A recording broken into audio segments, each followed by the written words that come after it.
The polls in Pennsylvania close in less than 2 hours, and as we have been saying, this is a state that could decide who becomes the next president. Nearly 2.5 million people have already voted there, but some counties won't process their mail-in ballots until tomorrow. MSNBC anchor Ali Velshi is outside a polling station in Philadelphia. Ali, it's great to see you. I feel like we haven't chatted in a long time. President Trump was the first Republican to take Pennsylvania since 1992, winning the state by less than a percentage point in 2016. Peter Alexander and Carol Lee are reporting today that the Trump campaign is concerned about turnout there. What have you been seeing on the ground? Yeah, so Donald Trump won the state by 0.7%, 44,000 votes. So he is looking to desperately to hold on to this thing. If you look at all the combinations of ways that Donald Trump can get 270 electoral votes, most of those ways run through Pennsylvania. If he doesn't win Pennsylvania, it's going to be a hard night for him. So as Monica was saying, depending on how Florida goes and North Carolina goes, Pennsylvania will become more important as the course of the night goes through. Here's the issue. We're in Philadelphia. Joe Biden's going to win Philadelphia. He was here. In fact, I think he's still here. He's been here all day. The issue is, will he win it by the kind of margins that Barack Obama had or by the kind of margins that Hillary Clinton had? Because a lot of places in the rest of the state are red. There's definitely a lot of strength, a lot of Democratic strength in Philadelphia County, where we are here, and in Allegheny, which is Pittsburgh. But the issue is turnout. Now, we're not seeing lineups right now at most polling booths, but we have heard upward of 65% turnout so far, if you count people in person and mail-in ballots. Raheem Ellis was reporting upward of 70% in another part of Philadelphia. So no lineups here. In fact, I had people coming up to me saying, what can I do to help her? I brought food. I brought snacks for people in line. There's no lineup. There were lines earlier this morning. There have been about 50 instances of phone calls about voter intimidation in the Philadelphia area. We've heard most of those were resolved without incident. About an hour from here in Berks County, there's a problem at one poll where people are lined up and they have not been able to process the ballots, but they're working on that right now.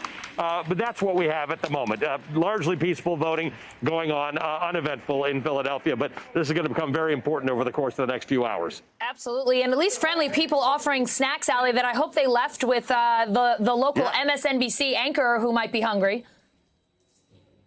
Yeah, that's right. Feed the anchor. It's always welcome.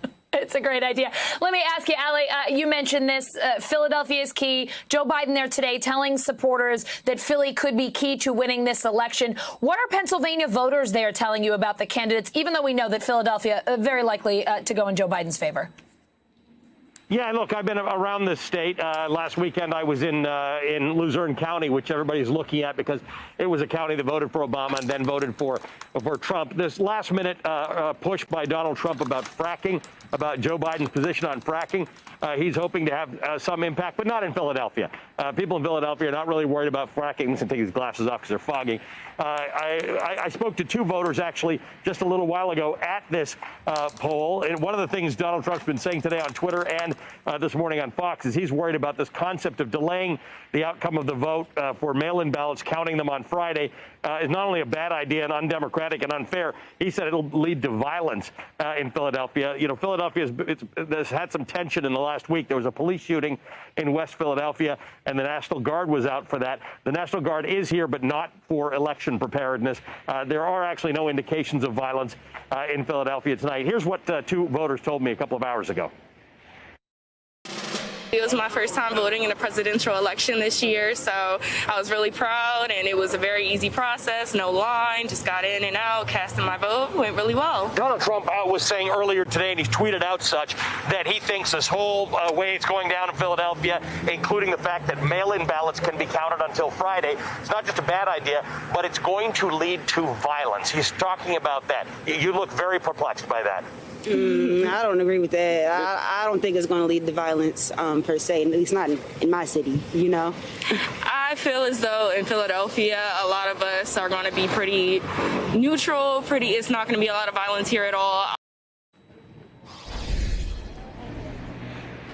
So that's the situation for us here in Philadelphia.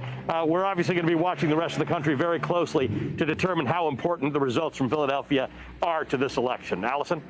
Absolutely, Ali Velshi. And, maybe after the election, when we're all back here at 30 Rock, we could talk about some kind of product, some kind of new business idea to help with the fogging glasses. I have not figured this out yet. You put glasses on, you put a mask on, and there's just no winning that battle. I get people tweeting me all the time, put tape here, do that, put on your glasses. Doesn't help. This happens to me all the time. I cannot figure it out. I can't either. We're going to work on that. You and I will come up with something. We'll get rich. Thanks, Ali. Love it.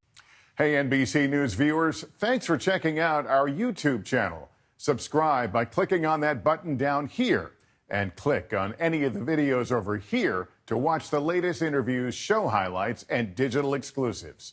Thanks for watching.